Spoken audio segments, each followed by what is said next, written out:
Seguimos con la sección número 3 del capítulo número 5. Subtema: cómo la intención y una emoción intensa cambian nuestra biología. Ya he mencionado las emociones y el papel fundamental que juegan en la curación del cuerpo, pero ahora trataré más a fondo el tema.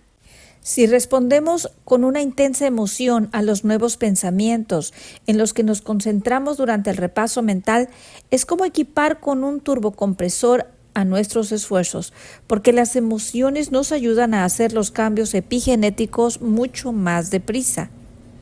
El componente emocional no es necesario.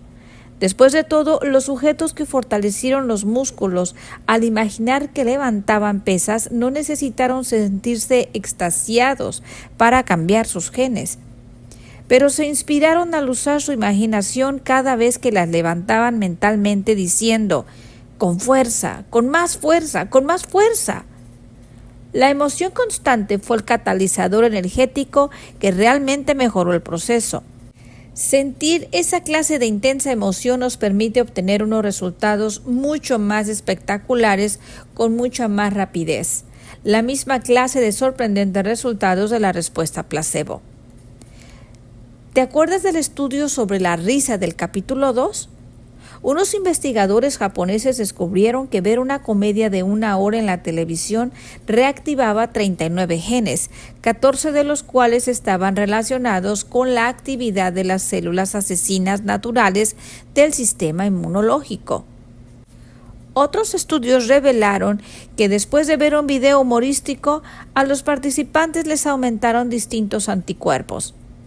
Investigadores de la Universidad de Carolina del Norte en Chapel Hill demostraron además que un aumento de emociones positivas producía un aumento en el tono vagal, un indicador de la salud del nervio vago, el cual desempeña una parte muy importante en la regulación del sistema nervioso autónomo y la homeostasis.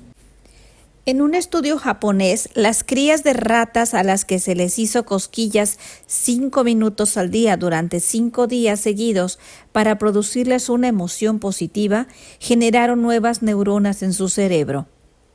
En todos estos casos, las emociones positivas ayudaron a los sujetos a activar cambios físicos reales que mejoraron su salud. Las emociones positivas favorecen la buena salud del cuerpo y el cerebro. Observa ahora el patrón de muchos estudios sobre el efecto placebo. En cuanto el sujeto empieza a generar una clara intención sobre un nuevo futuro, deseando vivir sin dolor o sin estar enfermo, y la combina con una emoción intensa de entusiasmo y esperanza, anticipando que vivirá sin dolor o sin estar enfermo, el cuerpo deja de vivir en el pasado. Está ya viviendo en ese nuevo futuro, porque, como se ha visto, el cuerpo no sabe diferenciar una emoción creada por una experiencia real de otra creada con los pensamientos. Este intenso estado emocional producido por el nuevo pensamiento es, por tanto, un componente esencial del proceso, porque constituye una nueva información del exterior de la célula, y el cuerpo no sabe diferenciar una experiencia del mundo exterior de otra del mundo interior. ¿Te acuerdas del señor Wright del capítulo 1? Se entusiasmó al creer que se curaría con el nuevo y potente medicamento del que había oído hablar. Se alegró tanto que le dio la lata a su médico para que se lo administrara. Cuando lo hizo, no tenía idea de que era una sustancia inerte, pero como su cerebro no sabía distinguir las imágenes mentales de curarse impregnadas de una gran carga emocional de una curación real, su cuerpo respondió emocionalmente como si lo que se había imaginado ya hubiera sucedido. Su cuerpo y su mente trabajaron al unísono para enviar señales a nuevos genes de nuevas formas, y eso, en lugar de medicamento nuevo y potente administrado, fue lo que hizo que sus tumores se redujeran y que él se curara. Eso fue lo que creó su nuevo estado del ser. Pero cuando el señor Wright se enteró de que los ensayos clínicos sobre el fármaco habían revelado que el medicamento no funcionaba, volvió a sus antiguos pensamientos y emociones, a su antigua programación. Por eso es lógico que los tumores aparecieran de nuevo. Su estado del ser había vuelto a cambiar. Pero cuando su médico le dijo que podía conseguir una versión de mayor calidad del fármaco que antes le había funcionado, Wright volvió a ilusionarse. Realmente creyó que la nueva versión del medicamento funcionaría, porque lo había comprobado en el pasado, o al menos eso fue lo que había creído. Naturalmente, en cuanto volvió a surgir en él la intención de curarse y empezó a pensar en esa posibilidad de nuevo, su cerebro volvió a activar y a formar nuevas conexiones neuronales. Y él creó una mente nueva.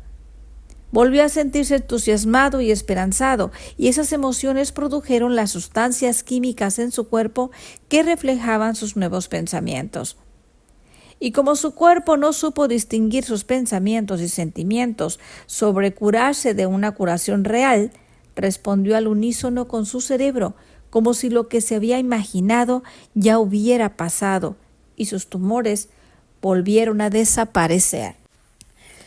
Pero en cuanto leyó en las noticias que el medicamento milagroso no había sido más que un timo, volvió a sus antiguos pensamientos y emociones por última vez, y a su antigua personalidad junto con sus tumores.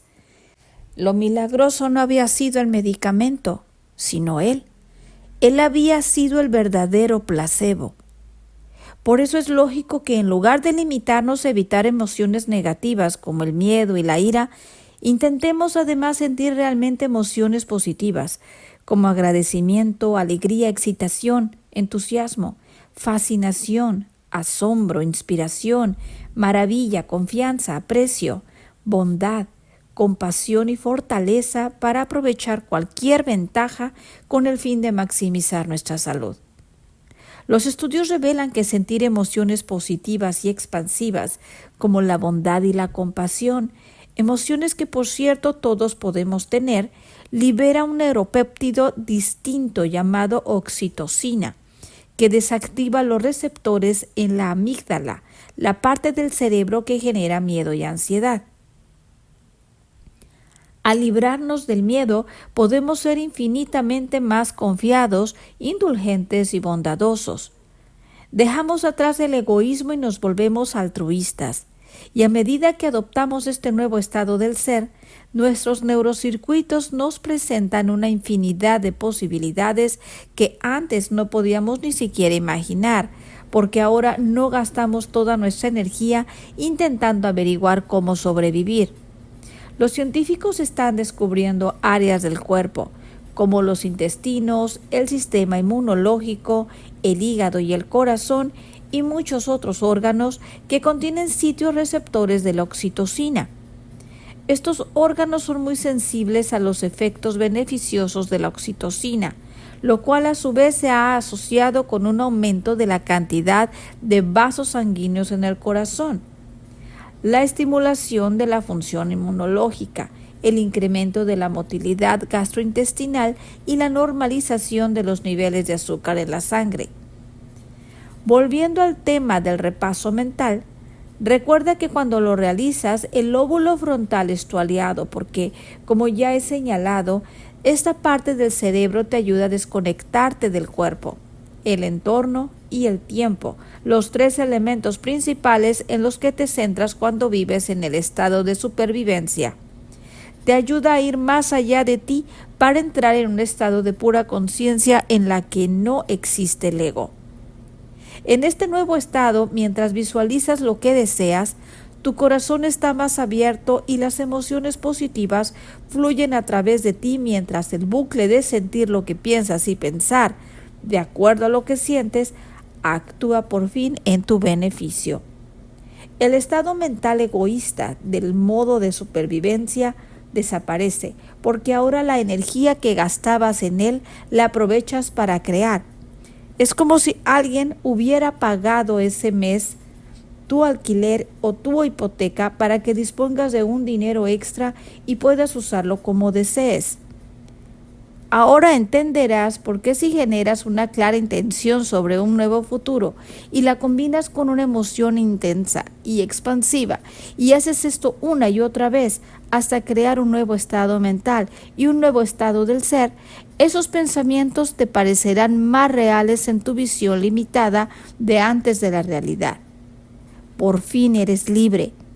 En cuanto sientas esa emoción, puedes enamorarte con más facilidad de la posibilidad que has estado imaginando. El director de orquesta, el lóbulo frontal, se siente como un niño en una tienda de golosinas, entusiasmado y alegre. Ve toda clase de posibilidades creativas en cuanto a las combinaciones que puede hacer con las nuevas conexiones neuronales para formar nuevas redes en el cerebro. Y a medida que el director de orquesta nos desconecta de nuestro estado del ser antiguo y nos conecta a los circuitos de este nuevo estado del ser, nuestras sustancias neuroquímicas empiezan a transmitir nuevas señales a las células y al recibirlas, éstas se preparan para hacer cambios epigenéticos que enviarán señales a nuevos genes de una forma nueva y poderosa. Y al sentir emociones intensas como si la situación deseada ya hubiera sucedido, le estás enviando al gen la señal antes de que la situación suceda en el entorno. Ahora ya no tienes que esperar ni desear que ocurra por fin el cambio, sino que eres tú el propio cambio. Subtema: de vuelta al monasterio. Volvamos al estudio del principio del capítulo anterior, en el que unas personas mayores fingieron ser más jóvenes y al final acabaron rejuveneciendo físicamente. Ya he respondido la pregunta de cómo lo lograron y el misterio ha sido resuelto.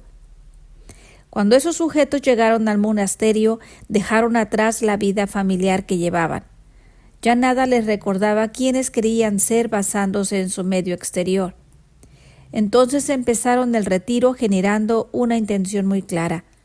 Para aparentar con el mayor realismo posible que volvieran a ser más jóvenes, usando el repaso físico y mental, porque ambos cambian el cerebro y el cuerpo, mientras miraban las películas, leían revistas y escuchaban programas de la radio y la televisión de 22 años atrás, sin las interrupciones de la vida moderna, lograron olvidarse de la realidad de ser septuagenarios y octogenarios. Empezaron a vivir como si volvieran a ser más jóvenes.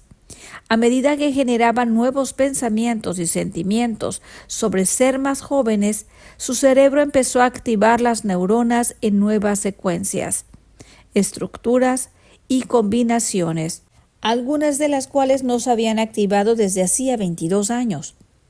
Como todo cuanto les rodeaba y también su excitada imaginación les ayudaba alegremente a hacer que la experiencia fuera lo más real posible, su cerebro no pudo distinguir entre ser 22 años más jóvenes y simplemente fingir serlo.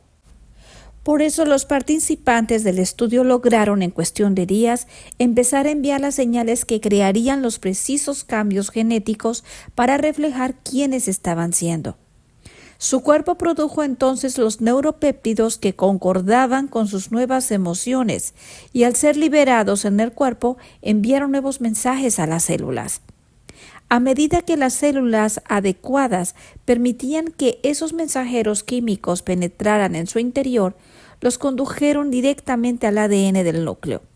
En cuanto llegaron al núcleo de la célula, crearon allí nuevas proteínas y así a su vez buscaron nuevos genes que concordaran con la información que acarreaban. Al encontrarlos, las proteínas desplegaron el ADN, lo activaron en el gen latente y desencadenaron cambios epigenéticos. Estos produjeron a su vez nuevas proteínas que se parecían a las de cuando esos sujetos eran 22 años más jóvenes. Y si en su cuerpo no había los elementos necesarios para crear cualquiera de los cambios epigenéticos requeridos, el epigenoma ordenaba simplemente a las células madre que crearan lo que fuera necesario. La cascada de mejorías físicas les permitió hacer más cambios epigenéticos que activaron a su vez más genes, hasta que por fin los sujetos que salieron por las puertas de aquel monasterio ya no eran los mismos que habían entrado en él hacía solo una semana. Y si el proceso les funcionó a ellos, supongo que a ti también te funcionará. ¿Qué realidad eliges vivir y quién estás fingiendo ser o no ser? ¿Podría ser así de sencillo? Fin de la sección número 3. Fin del capítulo número 5.